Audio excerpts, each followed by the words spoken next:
أعوذ بالله من الشيطان الرجيم فلما أن جاء البشير ألقاه على وجهه فارتد بصيرا قال ألم أقل لكم إني أعلم من الله ما لا تعلمون رب اشرح لي صدري ويسر لي أمري واحلل عقدة من لساني يفقهوا قولي فالحمد لله والصلاة والسلام على رسول الله وعلى آله وصحبه أجمعين أما بعد. Once again, everybody, assalamu alaikum wa rahmatullahi ta'ala wa barakatuh. Today, I try to discuss with you some lessons I've come to learn from ayah number 96 of Surah Yusuf.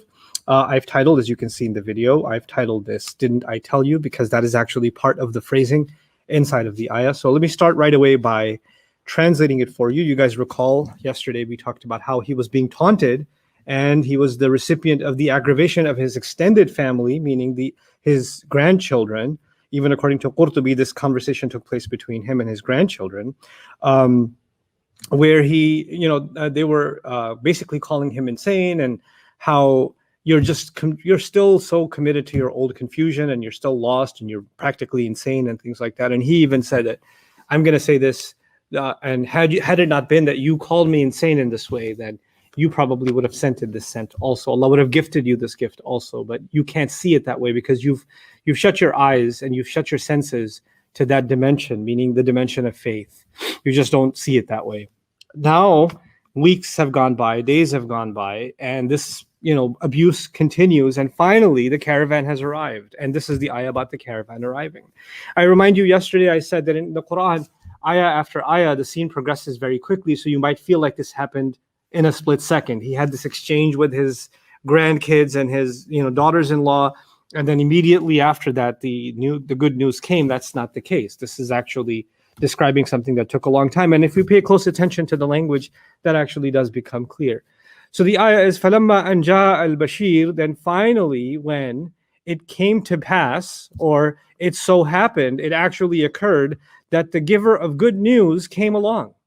The congratulator came along. Now, obviously, who's the congratulator? That'll be a discussion, but that's the language. Al-Bashir, the one who gives good news.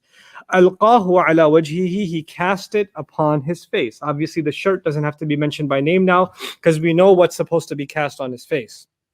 So when finally it so happened that the giver of good news came along, he cast it on his face. فَارْتَدَّ بَصِيرًا, and he became restored to his state of being someone who can see. Basir meaning someone who is able to see.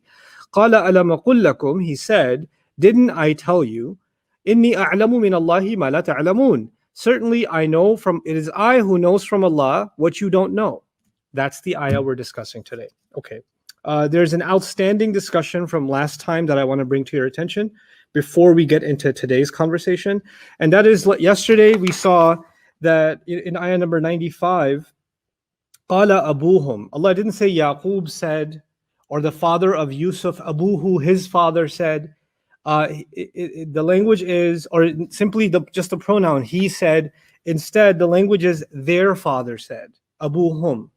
Right, this is significant because he's been attributed as the father of theirs. Inna abana lafi dhalalim mubin. Or in the case of Yusuf alayhi salam, go give this shirt to my father. Right, so he used abi. Inna lahu aban, he has a father. So the pronoun he, my, your, our, their, that's been varying when it comes to father. In this particular ayah, Allah chose to tell us to describe Yaqub alayhi salam not just as the father of Yusuf, but he described Yaqub as their father. Now who's they? Technically he's the father of all of his kids, right? But they're not there. They're in Egypt, or they're on their way back.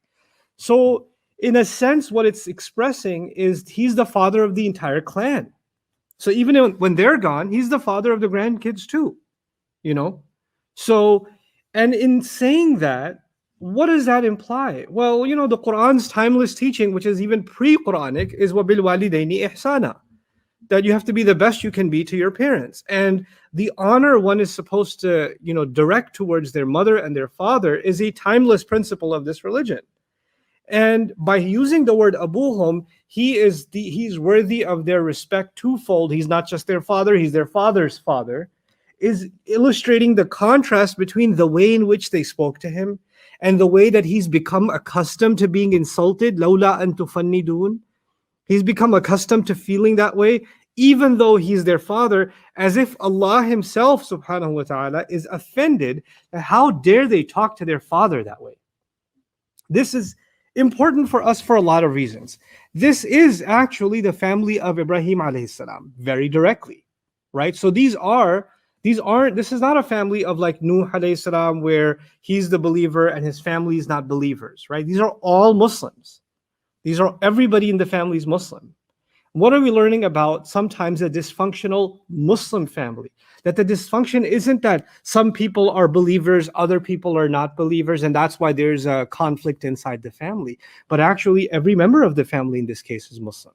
They all believe in Ibrahim alayhi salam. They all believe in Ismail and Ishaq alayhi salam. That's all already established. That's already there. It's a given. They even call on Allah, right? Dallahi.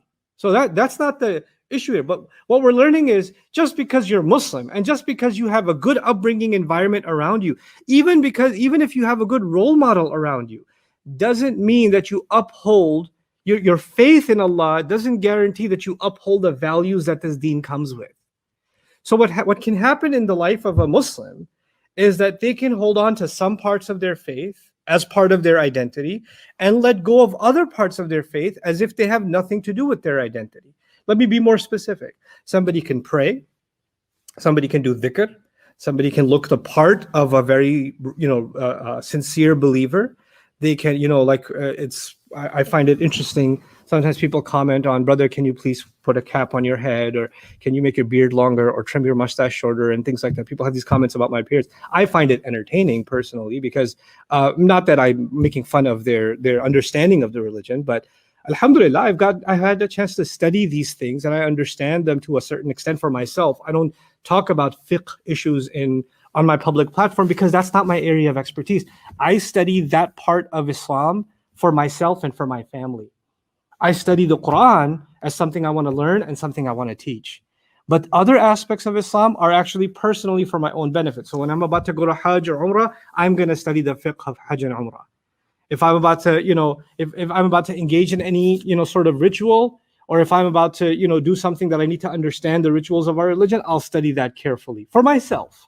Because these are matters in which there are differences and there are scholarly discussions. And sometimes these questions illustrate how little people have, access to scholarly discourse that is very classical on some of these things. And it's because of the culture that they're surrounded by. They see Islam in a certain way. And they're not able to see it outside of that bubble. The historical bubble of Islam is much bigger, and the contemporary bubble of Islam is much smaller, right? So you're around a certain group of Muslims, you see Islam is limited to that. But coming back to this subject, why am I bringing that up now? Because what can happen is somebody holds on to their faith, their prayers, their rituals, their appearance. They're very particular about how long their beard should be, or what, what kinds of pants they should wear, and things like that. All of that is very particular. Or what kind of food is halal and not halal and haram, and all of that. But there are other dimensions of the same religion, like respect for parents, like patience, like, when you're engaging in not raising your voice, inna ankara al-aswati la sawtul hamir, the ugliest sound is the braying of a donkey. Waghdud min sawtik, the wisdom given in the Quran is lower your voice. Obviously, nobody is raising their voice when they are having a normal conversation. It's in conflict situations that people raise their voice, right? So what the advice being given is, in conflict situations, lower your voice. But those things, even people that are ritualistically religious, identify themselves as Muslim. When it comes to the manners of Islam, it's like that doesn't even exist in the religion. It could be that they're observing the appearance, like a young girl could be wearing a hijab and observing the 5 prayers and still disrespects her mom, still disrespects her dad, still lies, still openly falsely testifies. That can happen. So what happens is sometimes we pick one part of the religion and we say, well, that's where my Islam stops. The rest is my own domain, right? And it's a pretty scary thing, because if that can happen in the family of a prophet who will obviously teach the holistic deen, he's not going to teach them the religion in portions. Well, you just hold on to the beliefs and the rituals, but the ethics and the morals and the manners, that's not something to worry about. He did his job teaching. Sometimes the example my teacher used to give, and it's actually taken from Ali Imran because of the way in which Maryam was raised. أنبتها نباتا حسنا. So I'll give you that analogy. Sometimes you have a garden and you put the seed in the garden. The soil is perfect. It's the right kind of soil for growing plants. Because if you have the wrong kind of soil, it's not going to give the nourishment to the plant. Right? So you have the right kind of soil, and it's getting just the right amount of water, and just the right amount of nutrition, and just the right amount of rain, and just the right amount of sunlight. Everything for the growth of this plant it's perfect conditions. But there's something wrong with the seed itself. Right? So you planted 3 or 4 different seeds. Some of them are coming out beautifully. They're all getting the same sun, the same water, everything. But there's one seed is refusing to take advantage of all the nutrition that is coming its way. You understand? Sometimes it so happens that you are in a good environment. You are surrounded by the opportunity to correct yourself. In this case, you're living in the family of a prophet, for God's sake. And the father figure of your family is a prophet of Allah. And you are from the heritage of Ibrahim alayhi salam. Right? And it's you have to appreciate the irony. You can be in the most nurturing garden and not grow properly as a plant, right? That's the analogy. And what is the analogy of Ibrahim alayhi salam? You could be in a desert and grow a perfect plant, right? Because he was surrounded by a hostile environment that has nothing to do with nurturing your faith. Everything in his environment was wrong. And he grows up, or he turns into this profound tree of faith, surrounded by nothingness, surrounded by the desert. And now he wants this tree that he's become, its seeds to become a garden. And now that's supposed to become even more, so that the future generations, it's even easier for them to hold on to their faith. They don't have to go through the hostility that Ibrahim alayhi salam went through. That's what he passed down. And now he's got sons. Those sons have grandsons. Those grandsons have great-grandsons. And they're all believers. And they all know what their father went through to hold on to this faith. And they all have come to know Allah. And they've left the ways of shirk. All of that's happened now. And they understand the institution of prophethood. And yet their manners are no different than someone who had no knowledge of Islam. No different. That's a scary reality. And in sharing that with us, Allah has taught us that this is one of the things that can easily be forgotten in the life of a Muslim or in Muslim family life. That we may hold on to Islam, but we may let go of the manners that come with it. We may let go of the treatment towards each other that come with it. That's a very easy thing to let go. So you don't even have regard for your grandfather or your father or elders in general. Or little siblings are, talking to older siblings like they're garbage. And there's a culture now. Obviously we're exposed to lots of things that previous generations, even a decade ago, even kids 5 years ago, weren't exposed to. Kids are playing video games now on social media, right? People have screen names. People are, foul mouthing each other, trash talking each other. You're garbage. You're this. You're that. And there's a lot of like self aggrandizing. I'm number one. I'm gonna kill everybody. I'm gonna do this. I'm gonna do that. Like it's a culture of like demonstrating how amazing you are and celebrating your own greatness in sports. Well, whereas, when somebody made a good shot back in the day, if you really know how to play basketball and you made a good shot, and other people, came give you a 5, but the one guy who made a shot is like, yeah, number one, this, that. Nobody wants to play with that guy. Like, no, because they're too obsessed with themselves. You understand? But now that's become kind of a thing where you're self-absorbed. And if you allow that culture to permeate, guess what happens? Then you're too big to be corrected. You're too big for your mother to correct your manners. You're too big for your older brother to tell you clean up your plate. And this disrespect culture, which is already that's the norm online, disrespect culture, now becomes a part of a young man or a young woman's personality. And they bring that into the family. They start bringing that language, that demeanor, those facial expressions, the rolling of the eyes, Like if you're talking to your kid and one of your kids goes, yeah, boy, that you might as well use the worst filthy language, because that is disrespect at its highest. That is not acceptable. That's not going to fly. What I'm trying to get at is this can make its way into a believing family. They could still pray. They could still memorize the Quran, and tajweed would be perfect. But they're still turning into monsters.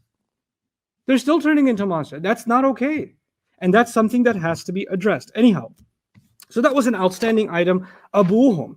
Perhaps the phrase abuhum also, their father, is contrasting that it's their father who received first and foremost the wrong news with the scent of blood, the fake blood on the shirt. And it's now their father who, even if they don't present to him the truth, even before they present it, he knows the good is coming. It's almost like it's contrasting. Before the bad happened, he had a premonition that bad is happening.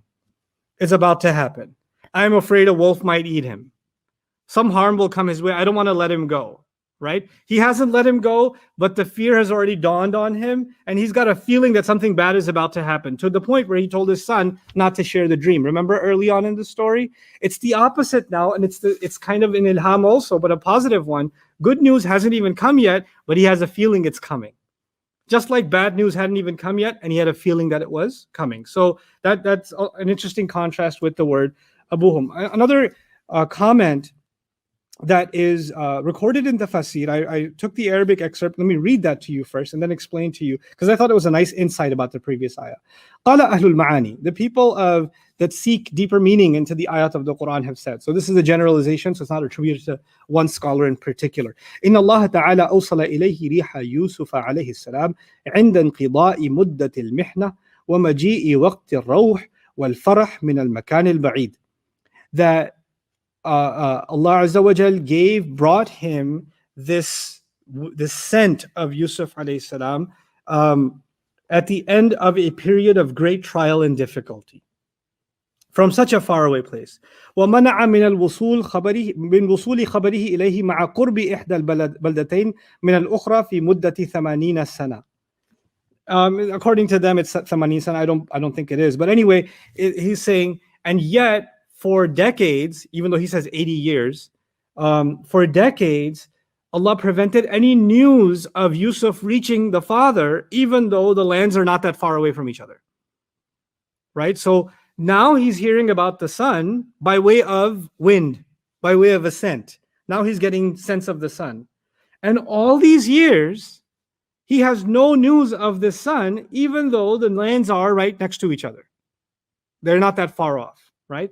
And so he says, وَذَلِكَ يَدُلُّ عَلَى أَنَّ كُلَّ سَهْلٍ فَهُوَ زَمَانِ الْمِحْنَةِ صَعْبٌ فَهُوَ فِي زَمَانِ الْمِحْنَةِ صَعْبٌ وَكُلُّ صَعْبٍ فَهُوَ فِي زَمَانِ الْإِقْبَالِ سَهْلٌ.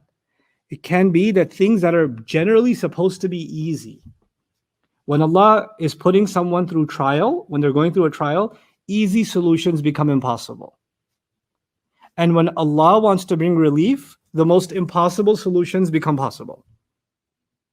So sometimes when someone's going through trial, the solution may be really easy, but it's still impossible. Like for anybody else, it would be easy, but for you, just won't happen, right? And for other situations, it could be when Allah wants to bring use to you, the circumstances are impossible, no science can explain it, and yet Allah opens the door. And that's the nature of trials. Sometimes you say it's happening, it's working out for everybody else. How come it's not working out for me? Somebody's applying for a job, they've got a great resume, they've got the perfect, experience, they've got all these credentials behind them, their skill is high in demand, and yet they can't find a job. And then there's somebody else who has no credentials, no experience, their resume is a blank sheet of paper with just their name on it and their birthday, and they get a job in 2 days. And they both get a job, and the one with high qualifications is getting paid, then the one with no qualifications is getting paid more. And you say, how come it's easy for him? How come it's hard for me? Because sometimes for some people, Allah creates a pathway of ease. And sometimes, even though all the means are there, Allah wants them to go through a valley of difficulty before they reach the ease. Right? So that's actually Allah teaching us through this surah that it has nothing to do with how close or far you are from Allah. That Allah will give relief. That Allah will have you go through trial, because ease is a trial and difficulty is a trial. They're two different kinds of trials, but yet they are still trials nonetheless. It's remarkable that in the Quran, you find an attitude taught to Rasulullah sallallahu alaihi wasallam in two very different circumstances. When things were overwhelming and Quraysh were insulting him, even resorting to torture at that point, and things were becoming really overwhelming. What was he told? Sabbih bihamdi rabbika qabla tulu'i ash-shamsi wa qabla al-ghurub. You just declare how perfect Allah is. You busy yourself with reminding yourself and declaring the perfection of Allah before the sun comes up and before it goes down. The circumstances are imperfect, but Allah is perfect. You remind yourself of that. Just focus on this. And then, so this was in times of difficulty. He was told basically to do tasbih, yeah? And then victory comes. Makkah is conquered. All the enemies have been subdued. إِذَا جَاءَ نَصْرُ اللَّهِ وَالْفَتْحِ وَرَأَيْتَ النَّاسَ يَدْخُلُونَ فِي دِينِ اللَّهِ أَفْوَاجًا فَسَبِّحْ بِحَمْدِ رَبِّكَ وَاسْتَغْفِرْهُ. When victory comes, when people are entering into the religion in droves, do tasbih. Wait, you said do tasbih when times are hard. Now you're saying do tasbih when times are easy. You know what that's teaching us? That's teaching us a believer will go through difficulty and a believer will go through ease. And in both times, they must remember Allah is perfect. None of the difficulty is not a time to blame Allah. And ease is not a time to take credit for yourself. Man, finally I overcame. No, you didn't overcome, bro or sis. Allah brought you out. That's still a time to remind yourself of the perfection of Allah. So, and also to remind yourself that even when ease comes, that ease isn't endless.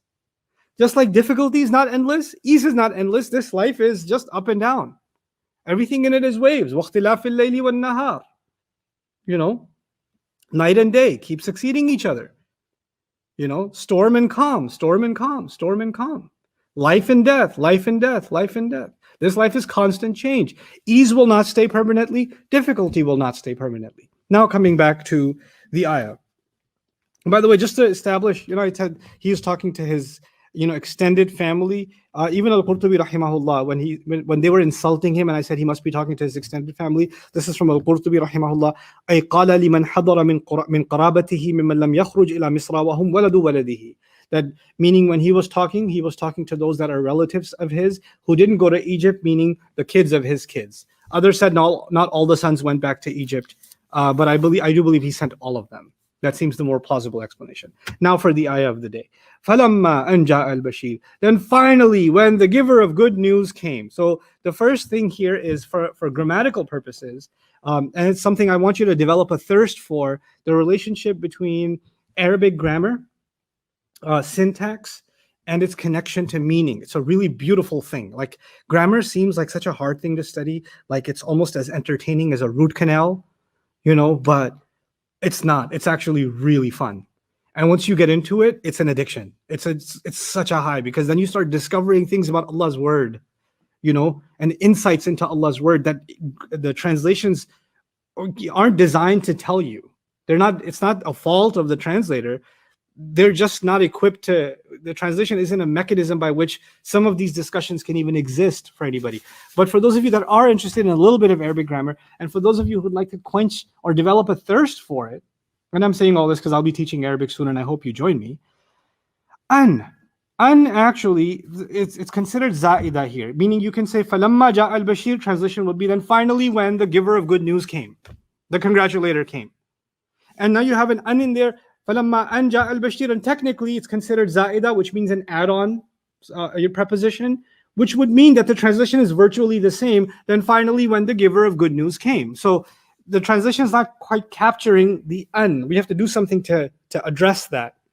So an has been explained in two interesting ways.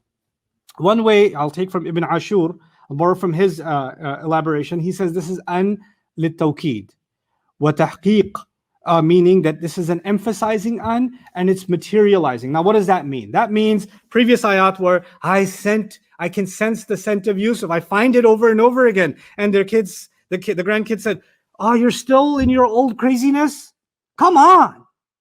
And actually, when the good news came, when the giver of good news came, meaning when in actual fact, his words were proven true, so the un makes it an actual fact, as if now it's like they got face palmed, right? They got owned because the news has come true. So when the truth of it came out is captured inside the word an.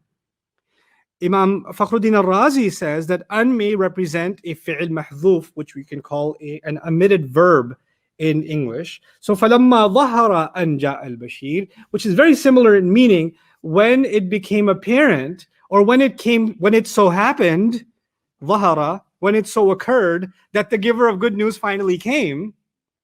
So it's actually continuing the irony of that conversation before. They were poking fun of him, and when in fact he did come, and that dramatic shift is actually inside the word, and it's really quite beautiful.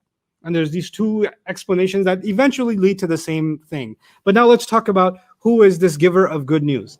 I'll summarize the classical tafsir commentary. It's pretty consistent on who this could be. وَالْبَشِيرُ قِيلَ هُوَ شَمْعُونَ. Bashir, it's said, is one of the brothers, Sham'un. So one of the brothers of Yusuf. وَقِيلَ يَهُوذَا, and it said Judah, mean Yehuda. قال أنا أذهب بالقميص اليوم. I will go with the shirt today. كما ذهبت به ملطخا بالدم, just as I went so long ago when it was riddled with blood. Meaning, I was the one who gave him the shirt stained with blood. I'll be the one to give him the shirt that tells the truth. قاله ابن عباس. This has been attributed to Ibn Abbas رضي الله تعالى عنهما. وقال وعن السدي, and according to Suddi, أنه قال لإخوته, he also said to his brothers, the brother that went with the shirt, قد علمتم أني ذهبت إليه بقميص الطرحة فدعوني أذهب إليه بقميص الفرحة. You guys all know I took the shirt of grief and calamity to him. Let me now take the shirt of joy to him. So in these narrations, the story gap is being filled. The question, because it doesn't say one of the brothers went. It says the giver of good news went, right? So who's that giver of good news? The explanation has been it was one of the brothers. I personally am not convinced of this view. Not everybody accepts this view. It's not coming from like irrefutable, authentic narration. So it's not like we have to take it as an ironclad evidence. There is room for discussion here. And I've had some interesting discussions with Sheikh Suhaib about what this could mean, because we have to also understand when the Quran was being recited, its original audience in Makkah, not everybody was running to Ibn Abbas and asking what it means, right? Radiallahu anhuma. They were hearing these words and they were processing them as they were hearing them. You understand? And so there's a dependence also on the text itself to be self-explanatory at some level, and or call for contemplation at some level. So now, what are the other possibilities? Well, one certain possibility is al-'ir, right? The caravan. And because the caravan is an official royal caravan coming from the wealthiest nation in the land, Egypt, the fact that it's coming towards the village, those of you that watch Ertugrul, whenever somebody's coming towards the village, they hear the drums and they see the flags coming in, and then they all come out and they're like, good news or bad news, and they have like eight minutes of crying or whatever happens. But anyway, the point is when a procession comes to a village, it's not a small thing. You don't just enter a village. This is a pretty big deal that's coming in. And it looks from afar, because of the colors and the celebration and the gifts that it bears, that it's coming with good news, right? And it could be that the brothers are in it, but here's the reason that made me skeptical that it's one of the brothers. Allahu a'lam. Or maybe it is the brothers, but the reason I'm skeptical is these guys went and lied to their father to his face and then yelled at him for even bringing up anything to the contrary for years on end. Yes? I have a hard time imagining that one of them walks in and Allah describes him as the bringer of what? Good news. Hey, Dad, guess what? We've been lying to you all these years. Here's the shirt to prove it. He's alive. You were right. We were just messing with you. And all those insults we hurled at you and called you crazy for thinking he's alive. Yeah, it was all a lie. But I'm so happy that it's all okay now because he's alive and here's the shirt. I just don't see it. You could see if somebody, if I put myself in that position. If I was the one who gave the false shirt and now I have to bring the right kind of shirt, I wouldn't be the giver of good news. I'd bear a huge deal of shame and come before Father crying, apologizing before I confess that that's the shirt. You understand? Like I wouldn't describe myself as the bringer of good news. I would describe myself as the bringer of a confession first and foremost, right? And it would be actually pretty disingenuous for someone who has committed such a heinous crime to come in and act like that crime never happened. Hey, Dad, guess what? He's alive. What do you know? Wolves aren't that good at eating. As if you want to gloss over your crime and let's just focus on the positive, right? Let's not make this a negative occasion. That's really disingenuous. You should own up to the wrong that you did. So for those basic psychological reasons, I have a hard time wrapping my mind around the Bashir being one of the brothers. So what other possibilities are there? It could be that because they've been told to go with along with a caravan, none of them can find it in themselves to face father. So they take one of the royal employees, one of the servants of Yusuf alayhi salam, and say, could you take the shirt, please? That's the house over there. And so this representative from the royal kingdom that is run by Yusuf alayhi salam comes in, excuse me, sir, are you Yaqub, the father of Yusuf, and et cetera, and he says, yes, I am, sir. I come on behalf of your son Yusuf, and gives the good news and hands him a shirt. And there's kind of this, he's officially the bearer of good news. I get you guys are so Islamic because you're on Facebook, so you don't watch movies and stuff. But in movies, sometimes, astaghfirullah al-azim, they have like kings that send the bearer of news. Like the king's announcer, he comes on a horse, he comes down, he opens up a scroll and says, "Hear ye, thus announces the king," etc., etc. And it could be that he's giving a warning, or it could be that he's giving good news, right? And sometimes when he bears good news, he becomes the Bashir. So it's actually this Bashir who's coming, this giver of good news that's coming, and telling Yaqub alayhi salam. And that's, to me, is one plausible explanation. It could also be that the caravan itself, the Eid itself, its procession at large can be considered the bearer of good news. When the caravan arrived, meaning the scent got that close, and the details of how the shirt was given to him has been kind of omitted, but it's been the gap is filled by our imagination, clearly, because it doesn't have to be spelled out. That's the second explanation, that the Bashir could refer to the caravan at large. But I like Suhaib's suggestion the most, the third suggestion. And that is something that actually occurred. There's a shahid, ironically. There's an evidence for it in the surah previously. You remember in the case of the when the shirt was ripped from behind, that scene? وَشَهِدَ شَاهِدٌ مِّنْ أَهْلِهَا, one of the witnesses testified, right? And some Mufassirun actually suggested that witness is the shirt itself. The shirt itself testified. Even though that wasn't a very plausible explanation then to attribute the shirt to be the witness, because it says from her family. The shirt isn't from her family. So it didn't fit. But actually here, the word Bashir can actually serve the purpose of the shirt, because the actual bearer of good news, the actual bearer of the heavenly scent of Yusuf is who? Is what? The shirt itself. So when the shirt itself arrived, so وَجَاءَ al-Bashir could actually be al-Bashir wa huwa al-Qamis. So the shirt itself arrived. So there are these possibilities of the shirt, and the shirt, or an emissary, or the caravan at large, or one of the brothers. Those are the possibilities of what the bearer of good news is. And I do think that there are multiple possibilities here. Allahu ta'ala alam. Anyway, so but that affects the interpretation of the rest of the ayah. So let's just go with the shirt for now. Let's see how that affects the interpretation. Well, it says, the ayah says, فَلَمَّا جَاءَ أَنْ جَاءَ الْبَشِيرُ أَلْقَاهُ عَلَى وَجْهِهِ. He cast it on his face. He cast it on his face. So if it was a brother, then the brother cast it on his face. The brother, gently, put it on his face, or hand it to him to put on his face. Or if it's a servant, he put it on his face. He's lying in bed. He's sick. And now it's being placed on his face so he can smell it. But if it's the shirt itself, meaning when the good news, the shirt itself came, he grabbed the shirt and he put it on his face. Like there's this remarkable scene where he's just drowned in his son's shirt. He's drowned in his son's shirt. When you miss one of your kids, mom, sometimes when your kids get older, the son travels to college or goes somewhere, and you find one of his shirts in the closet or in the laundry. And what do you do with that shirt? Oh, my baby, it's my baby. And dads do it too, by the way. Right? This idea of just being emotionally drowned in the joy of that scent. He smelled it. It was getting smaller, and getting stronger, and getting stronger, and getting stronger. And finally, the good news itself is here. The good news is the shirt itself. And he's just got it on his face. Alqahu ala wajhihi. The happiness was already there. It was building and building and building despite the negativity of his family. We already saw that. And now finally, as he put it on his face, فَارْتَدَّ بَصِيرًا, he became one who can see again.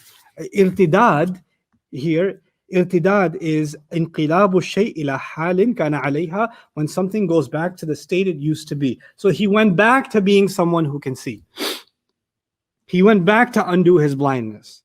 Now there's discussion about whether or not he was actually blind or his eyesight became extremely weak.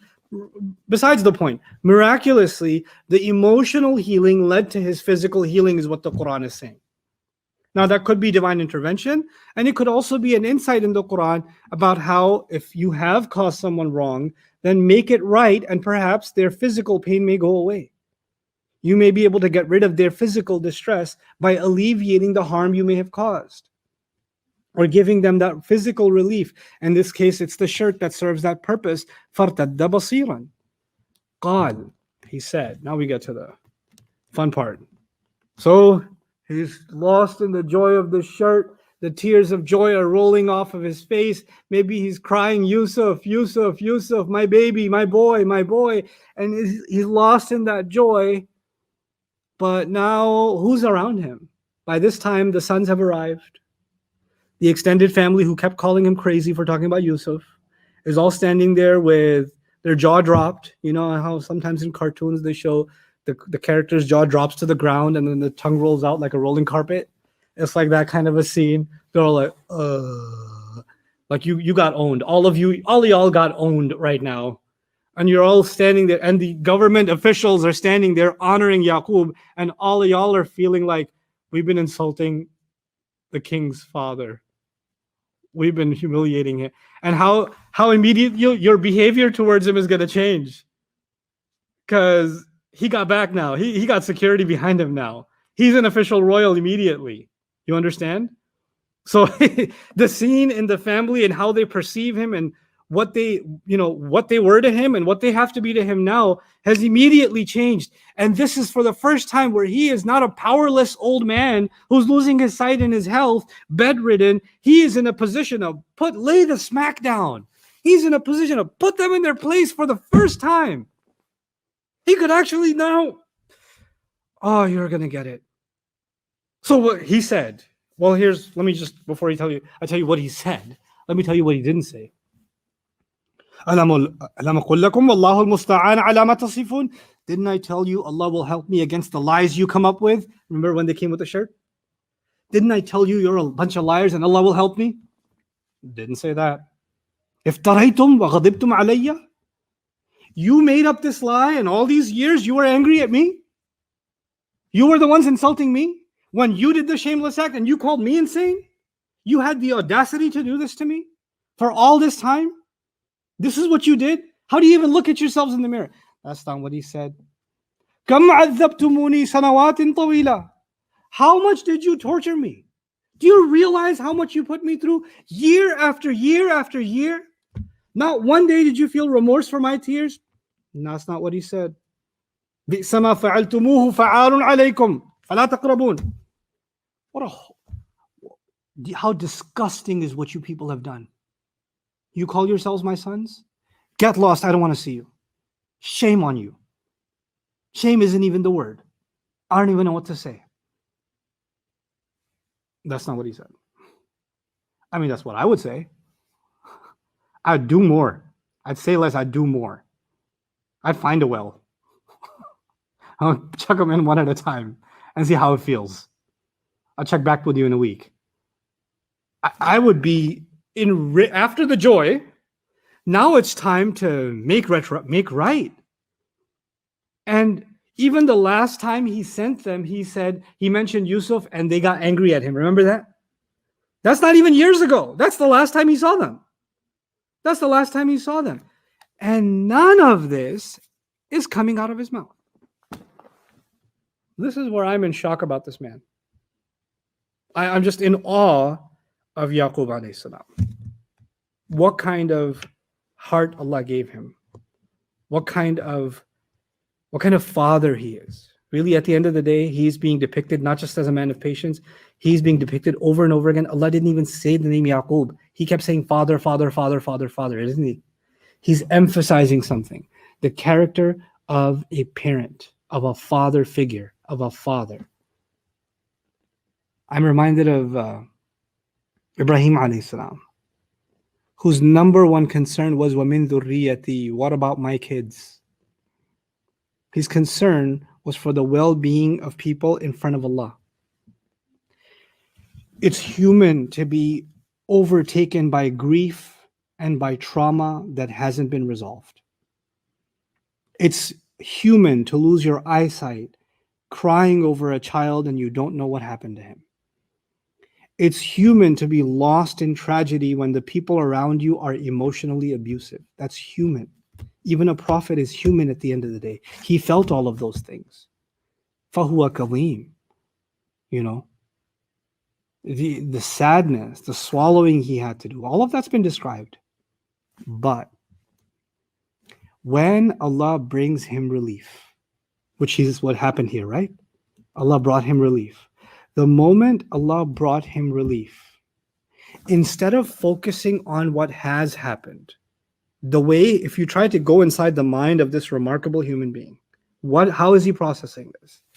When the solution comes from Allah, when the healing comes from Allah, he is grateful to Allah, number one, that Allah has given him relief for all of that suffering. And he understands that that's a trial that was met. Yes, it was done at the hands of people, but there was wisdom from Allah, and Allah has given him relief now. His number one priority is not to vent, is not to let out some steam that he's been holding in, is not to release pent-up anger. His number one priority now that his trauma has been healed by Allah himself is to restore the faith of his sons, because as angry as they are right now, they are ashamed of what they did. And this is when the iron is hot. I could use this opportunity to shame them and humiliate them and kick them out of the house and be angry at them and punish them or give them the cold shoulder. I can do all of those things, but right now I have an opportunity to do something that might change the rest of their lives for the better, and they can stand in front of Allah with faces lit instead of faces dark. So I, as a father, have to decide, is my frustration with them stronger, or is my desire to see them saved before Allah stronger? And with that remarkable faith in his heart and his mind, he says, didn't I tell you, I know from Allah what you don't know? Didn't I tell you not to lose hope in the mercy of Allah? Remember that? That I know from Allah something you don't know. Didn't I tell you I'll keep hope in Yusuf alive? Didn't I tell you that Allah allowed me to hear the dream from Yusuf's mouth himself? And I knew that's revelation from Allah, that it will come to pass. I know from Allah something you don't know. Didn't you realize I have a connection to Allah and an optimism with Allah and a hope in Allah that never let me give up hope in Yusuf? And Allah is the one who sent me this scent. I already knew from Allah what you didn't need before the shirt even happened. I already knew. I know from Allah what you don't know. Didn't I tell you to just hold on to your faith in Allah the way I do? And if you're feeling ashamed right now, maybe you need to come back to Allah and get to know Him the way I do. This is the time for you all to come back to Allah. Not to come and apologize to me, but to come back to Allah. Didn't he say, didn't I tell you Yusuf is alive? Didn't I tell you I was right? Didn't I tell you you were liars? None of that. Didn't I tell you I know something from Allah? I've come to experience something from Allah that you don't know. Now, this is an important moment because I keep emphasizing that they're all Muslims. So they know Allah. They know Allah. They know about Allah. And what he knew from Allah, he told them that Yusuf is alive, that I have hope, that maybe Allah will bring them back together. He kept saying that. So they know what he knows. But how's he saying, I know what you don't know? Because there's different kinds of knowing. There's knowing cognitively up here. And there's knowing in your heart, for feeling the knowledge in your heart for something to be true. There's levels of conviction. There's knowing something to be true in your gut. It flows through your veins. There's a conviction that is like your lifeblood. And then there's passive knowledge that sits like a shelf in a corner in your brain somewhere. Yeah, we're Muslim. Yeah, we know. Yeah, judgment day. I've come to experience the real knowledge of Allah. I really know who Allah is. the way you don't. You've never really known, you've said the name Allah, you've prayed, you've uttered the adhkar, you know about your fathers and their prophethood, but you haven't really, your heart hasn't known Allah the way I do. And now it's time that it does. أَلَمْ أَقُلْ لَكُمْ إِنِّي أَعْلَمُ مِنَ اللَّهِ مَا لَا تَعْلَمُونَ. It is like he found the most profound moment to not make them ashamed of him, but to make them ashamed before Allah. And that's the biggest gift a believer can give another believer. Inspire them to make tawbah. When you can hear somebody's words and you're not embarrassed to them, but their words are making you embarrassed to stand in front of Allah and apologize to Allah and make right with Allah. That is the best gift family can give to family, or friends can give, or Muslims can give each other. To remind each other of tawbah. To remind each other to have hope in Allah. To remind each other to be bonded to Allah. To cry to Allah. To find joy in Allah. To believe in the relief that Allah will bring. Man, that's what He wants for His kids. And He knows that if they do that, then all the wrongs they can make right. If they can just get to know Allah that way. This is the grandness of this man, this father, that goes beyond a grudge or the pain his children caused him or the grief that he suffered for so many years. He can put all that aside because there's something bigger in front of him. The legacy of his father, Ibrahim alayhi salam, who was concerned above all else for what will happen to his kids in the end. That was his ultimate concern. So he said, Inni a'lamu min Allahi ma la ta'lamun. Before I close today, I want to share with you an interesting contrast that you may have observed on your own, but it's good to spell it out. The two primary characters in this story that we are to follow and learn from as role models are Yusuf alayhi salam and Yaqub alayhi salam. These are the two people that inform, they're pillars of this story, right? And they're the role models of this story. You find something odd, almost odd, about the way Yaqub alayhi salam is talked about. After so much grief and Allah gives him relief, you don't find words of thanks. You don't find him thanking Allah here. Those words don't come. You find, whether said explicitly or you can imply it from the words he's using, you find a remarkable demonstration of patience. That's what you do find. But gratitude, you don't find the words here. You don't find the implication for gratitude, but you find the implication for an incredible amount of what? Patience. By contrast, when you study the depiction of Yusuf alayhi salam in this story, you're not going to find a lot of language surrounding or theme surrounding his sabr, even though sabr was always there. You do find his gratitude though. He's grateful in jail. He's grateful when he comes out of jail. He's grateful in any situation. Grateful, grateful, grateful. The theme that sticks like glue to Yaqub alayhi salam through the entire story, to Jacob, is patience. The theme that sticks to Yusuf through the entire story is what? Gratitude. Now here's the reality. Yaqub alayhi salam is both grateful and patient. He's both. And Yusuf alayhi salam is both grateful and patient. That's the fact. These are facts. But what did Allah decide to do? He decided to depict patience surrounding one character. And lessons of patience surrounding the character of who? Yaqub alayhi salam. Even though we know that his gratitude is always there. You know, in the Quran, sabbarun shakur, that the quality of a slave is someone who has tremendous patience, is also extremely grateful. Inna fi dhalika la'ayatin likulli sabbarin shakur. Right? Nuh alayhi salam, we know his incredible legacy, Nuh alayhi salam. When you look back at it, you will say that would be the role model in the Quran for what quality? Patience. 950 years, right? Well, how does Allah describe him? Innahu kana abdan shakura. He was a grateful slave. Instead of saying innahu kana abdan sabura or sabbara, he says innahu kana abdan shakura. To let us know patience, you know his patience is obvious. But let me tell you the secret behind his patience, which is what? His gratitude. His gratitude gave him the strength to be patient. Okay. What I'm trying to get at is patience and gratitude are actually two sides of the same coin. So let's talk about those two things for a moment. Let me just, instead of being philosophical or theological with you about these two enormities in the Quran, let's just make it super simple. You open up the fridge, you wanted to drink orange juice, and the orange juice isn't there. Come on, where's the orange juice? You just experienced a loss of what? Patience.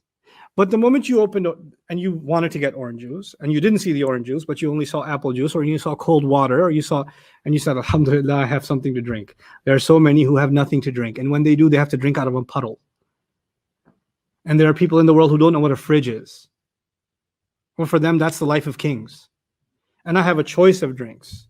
And the fruit whose extract I'm drinking from this apple juice, that fruit traveled countries and then went to a factory, and somebody worked on squeezing it, and some other factory worked on bottling it, and a trucker made his living trying to deliver it, and then I got to pick it up from this grocery store. Allah made that apple for me from that tree so it can go down my throat. I am grateful. And when you're grateful, then that impatience disappears. In other words, gratitude makes what easy? Patience. Gratitude makes patience easy. They're lazim and malzum. They're two sides of the same coin. That's one easy way of looking at it, right? Now, one of the most interesting features of the Quran that we learn in this surah is as if these two people, Yaqub and Yusuf, are like one person, like two dimensions of one personality. Because a person should be patient and a person should also be grateful. And what Allah does, He's not telling us that Yaqub alayhi salam isn't grateful, but He's going to highlight lessons of patience in the character of Yaqub. And then He will highlight the lessons of gratitude in the character of Yusuf, as if to tell us the prophets and the people Allah talks about are so complementary to each other that it's as if they are one body. Like, the ummah is described as one body. Here you have two prophets being described as one body, one spiritual body. And maybe this is going to inform our study of other surahs and other characters and other individuals in the Quran, where Allah will highlight one thing about them, but there will be someone complementary where Allah will highlight something else about them, and you have to look at the two of them together to find the whole picture. You understand? So it's a really beautiful, unique, sophisticated feature of the Quran that Allah Azza wa Jal does that. And He's done that here with, because for Him to just say, I know from Allah what you don't, the choice of words here, the impatient choice of words were many. And it takes an incredible amount of sabr to choose these words, to overstep all of your negative feelings, and to choose what will actually be of benefit to these children of Yaqub and these grandchildren of Yaqub, that this will be a lifelong teaching moment for them. Subhanallah. Inni a'lamu min Allahi ma la ta'lamun. And you notice in the Quran, we don't find much more being said by Him. We're going to find one more statement by Him, and then the story doesn't actually talk about Him. It doesn't talk about what He says. So the few things that Allah mentioned that He says must be of that vital importance. And it must be that I know from Allah something you don't know, which has been repeated multiple times now. I know Allah in a way that you don't know. It's one way of thinking about it. I know of Allah in a way that you don't know. Is a theme Allah wants us to nail into our hearts. Like if you walk away from this story and you say, I learned something about Yaqub alayhi salam, well, the thing I learned about him, the anthem, the Yaqub alayhi salam anthem is, I know from Allah what you don't know. In other words, I have a hope in Allah, I find relief in Allah, I find my strength in Allah, I am grateful to Allah, which makes me strong in my patience to Allah in a way that you don't realize, and that's okay. I'll try to instill that in you. It's remarkable that these words came out of His mouth when they were shaming Him, and these words are coming out of His mouth when they are actually apologizing to Him. His stance doesn't change. He's saying the same thing. He's a constant in the family. He's a pillar. He doesn't shake. Everybody else is wavering, but he's the rajul of the household. He's the spiritual anchor of this household. So His words stay constant. And this is what we're taking away from it. أَعْلَمُ مِنَ اللَّهِ مَا لَا تَعْلَمُونَ. This is a and this is the last thing, 5 minutes, inshallah, and I'm done. You see, the shirt is not Yusuf. Seeing Yusuf, hugging Yusuf, kissing his forehead, crying on his shoulder, letting him cry on his chest, that's the actual moment of relief. The shirt itself is just a piece of cotton. It's not a person. It's not a family reunion. It's at the most, if you want to give it spiritual significance, it's a sign from Allah that relief is coming. Yeah? But it's not the relief itself. You understand that, right? Now think of it this way. If Yaqub alayhi salam, Allah decided to take his life and the angel of death came to him before he got back to Egypt. Imagine. Does he die sad or happy? He dies happy. Why? Because the relief, the grief he felt in his heart has already been removed by way of a shirt, even though he actually never felt the relief itself. You understand that? In other words, there's a theme here. There is the actual joy, and there is finding comfort in the guaranteed promise of joy. Let me take you away from Yaqub alayhi salam, give you another example. There's a guy who's absolutely bankrupt, doesn't even have food to eat for the next meal. And he gets a letter that next month you're going to get $1 million. There's a long lost uncle of yours. Here's the address. You're going to be handed this mansion and $1 million and a lifelong income and all of this stuff. And he's going to be a millionaire in a month. For the next month, he's still homeless. For the next month, he's still got nothing. But he's got this letter. This government certified, legally certified letter. And even though he has one meal a day of one bite, everybody else is miserable around him. And he's like, why are you so happy, bro? I know something you don't know. I got something that's a guarantee of something that will give me relief in the future, right? Well, he got a letter from the government or a lawyer or something like that, and he has confidence in it. The promise to Yaqub came from who? It came from Allah.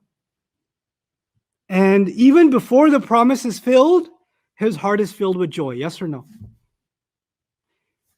Believers have been promised forgiveness, Jannah, that their deeds will be counted, that if they make sincere tawbah, that Allah will recognize that no effort they ever make will go wasted. In this life, surrounded by misery, surrounded by deprivation, surrounded by loss, there's this promise of Allah. The faith we have in Allah and the promise of Allah's words, this Quran is like the shirt whose scent is constantly giving us relief. We're not in Jannah. We haven't gotten the forgiveness, but the promise of how to earn it and the honor of being able to do a good deed. And imagine the caravan traveling to Yusuf again. Every step that the camel takes, every step that the horse takes, every tree that Yaqub passes by, I'm getting closer to my son. I'm getting closer. I'm getting closer. How much longer? How much longer? Every step he takes closer to the fulfillment of Allah's promise brings him more joy. Yes or no? In a spiritual sense, perhaps we're learning that every step we take to serve our master, every step we take to pray, every day we get the honor of praying Fajr, of Dhuhr, of Asr, of Maghrib, of Isha. Every time we take one step, we're getting closer to Allah's promise towards us.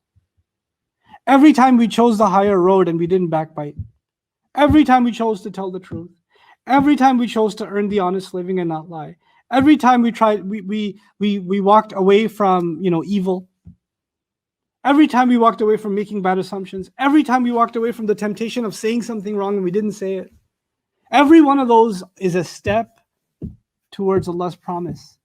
And every step towards Allah's promise is supposed to bring us what? Joy. And everybody else around us are like, they'll feel like you're missing out. Why are you happy? Because inni a'lamu min Allahi ma la ta'lamun. I've come to know something about Allah that you haven't experienced yet. I am overjoyed that I get the opportunity to serve my Rabb. To do something that makes me closer to the fulfillment of his promise of forgiveness. To makes me more, I pray Allah accepts it so that I can see him and I can find the relief in him that he's guaranteed me, that he's offering me. I pray Allah doesn't make it let it get washed away. And even if in this world the relief I was looking for never comes, I know that Allah Azza wa Jal has given me this relief. So I will leave this world happy because Allah's promise is always true. So there's a worldly relief and a hope in worldly relief. And there's also a spiritual dimension to this phrase that informs our lives. It gives value to nothing being a waste. Nothing being a waste. Some of you dropped out of school. You couldn't finish. Some of you lost your business. It didn't work out.